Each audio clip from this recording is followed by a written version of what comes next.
On the intermediate merging. Now this section is about the time factor of merging, which is very important because if you're planning to be a successful merchant, you're going to be around for a while. So the topics we'll cover is the depreciation of value in items, the real and hidden supply of items, dealing in rare items, reputation, and incorporating dicing into merging. Now for those of you who don't know, depreciation is when items lose value over time. And generally speaking, more items will lose value over time than gain it. My favorite example is one item is worth 5 grand is not equal to another item is worth 5 grand. The price isn't the only factor here. There's supply, demand, and a few other topics we'll talk about later.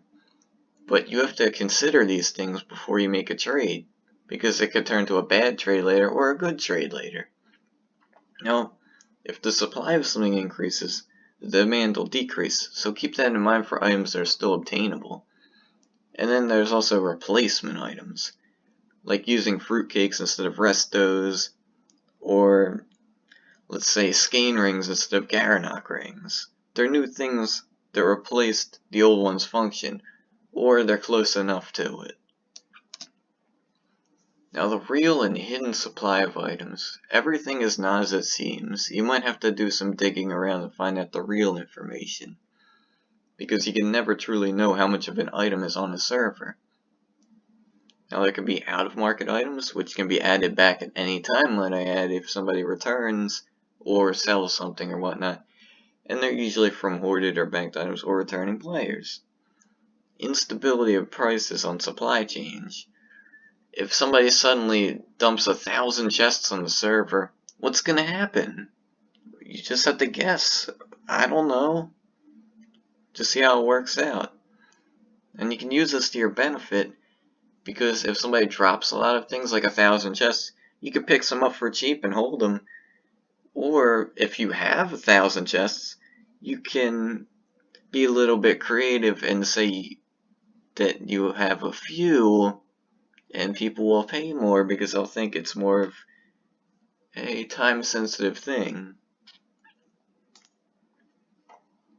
Now when we deal with rare items, they generally don't sell that fast unless it's something with high demand, so they're usually a long-term investment. But if it is something with demand, like Hunter or Lanric, it can be used as a short-term investment. I'm not sure if I'll recommend that, but it can be. And you should only buy items that you think will increase in value over time. And you should avoid items that can still be obtained, because these aren't rare in the sense we're speaking. I mean, it could be hard to get, but it's not rare. Like, let's say, Quartermaster Pirate Fashion. It's hard to get, but it's still obtainable, so more and more and more could exist, and therefore drag the value down later, so it's not a good investment. And you should also avoid items that can or have been phased out. Like, let's take the 3 Viking helmets, for example, that were in the level 1, luck shop. The Gold Bloodlust helmet is overpowered because it had pierce damage and attack, so that went up. Now the Golden War Magic helmet cost 60 grand and it gave 20 magic damage. That was good, but when they added the finely crafted War Magic helmet, it also did 20 magic damage, but it only cost like 32 grand, I think. So the second helmet got phased out, and nobody's gonna buy it because it costs more for no reason. On the reputation, it's an interesting topic, and it's a very important part of being a merchant.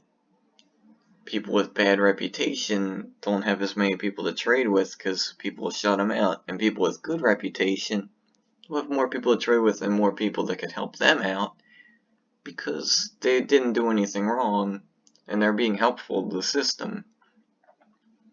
Now contacts, they're like friends. They'll help you out. And remember, you're not alone. That people can help you with merching and you can help them with merching if you want to. And it's even more people to sell things to. Now the merchant's reputation. Tricky situation. If you trade often, people will notice you're a merchant. And sometimes they won't understand what merching is. Forget those people, that's not part of the point. It's a double-edged sword. Some people will come to a merchant first to check for things they're looking for. Like if somebody needs a purple Glenmore set. I have one. And people would know to ask me about rare items because I would have them or know where they are.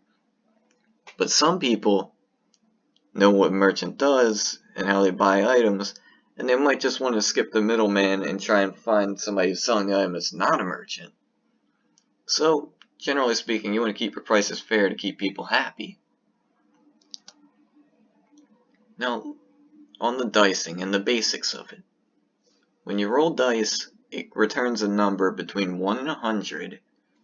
So, of course, you have a 1/100th chance of dicing a certain number, or 1%. The number rolled is generated by a random number generator. And it's not a true random, but it's random enough that it's random for us. And remember, there's no way to exploit this. There's a lot of rumors on it, but fake. An example being, dicers rolling a lot of high numbers because they think that it'll increase the chance of rolling a low number later. That's not true. It's random. And of course we go on to the host killer. It's a little trick that's kind of secret, but it's not that effective. It's when you bet over 2 times on 60x2 repeatedly. 5 grand, 12.5, 30, 75, 175. If you win any of those, you make more than you start out with. And if you're a dice host, you may not want to dice with people who do that. Because it's true, but it's misleading. You do win more, but your winnings are small. If, the host doesn't cut you out before then. But let's say they don't. You could still lose, and when you do, it's a big loss, man. You could lose hundreds of grands and everything, man. Because it's still 60x2, you're still guaranteed to lose the same percentage of gold. Dicing, it's a very viable way of generating profit. And you always want to be the host. If you're not the host, you're being stupid, because the odds are tilted. It's obviously in your favor when you have a 60% chance to win. Now here's some various games that are good for hosting. There's some other ones, but they're not that great. So we'll go over these ones. 60x2, the general dicing game. If the host rolls 60 or more, they pay back double the gold bet. If under 60, they keep the gold. And then there's variations of that, like 90x5. It's a lower chance to win, but a bigger payout. It's a risky situation, but percentage-wise, it's better than 60x2. And even though I rarely host, I invented my own game and feel free to use it. So, the non-host will bet 60% of the max reward, and each number rolled is 1% of the max reward. So if somebody bets 6 grand and they roll a 73, they will get 7.3 grand and they will make 1.3. Not bad, right? So you want to combine dicing and merging because they go really well together. Some people only dice and some will want your items. If you appeal to both, you'll just make more money. Not a bad situation, is it? And it could be used together for a double win scenario. My example here, if someone doesn't have enough gold to buy something from you, you can offer to let them dice to win the remaining gold. If they win, you sell the item. If they lose, you make gold. And you may ask me, why is that a good thing if they win? Well, you could sell the item that they might not have ever bought from you in the first place, because sometimes people say they're going to save up for something, and they never pay out. So, in this situation, you make money either way. Can't lose there, can you?